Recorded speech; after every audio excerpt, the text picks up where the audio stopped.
وإذا أخذنا ميثاقكم لا تسفكون دماءكم ولا تخرجون أنفسكم من دياركم ثم أقررتم وأنتم تشهدون ثم أنتم هؤلاء تقتلون أنفسكم وتخرجون فريقا منكم من ديارهم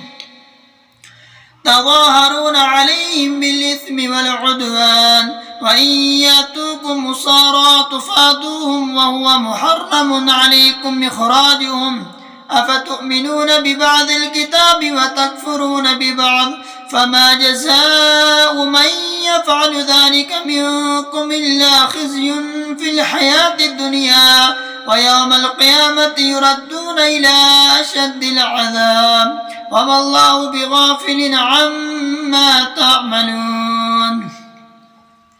أولئك الذين اشتروا الحياة الدنيا بالآخرة فلا يخفف عنهم العذاب ولا هم ينصرون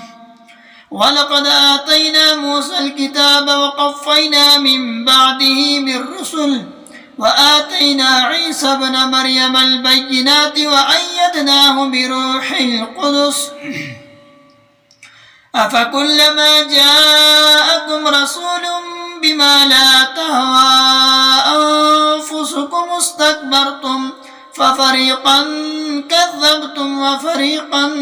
تقتلون وقالوا قلوبنا غلف بل لعنهم الله بكفرهم فقليلا ما يؤمنون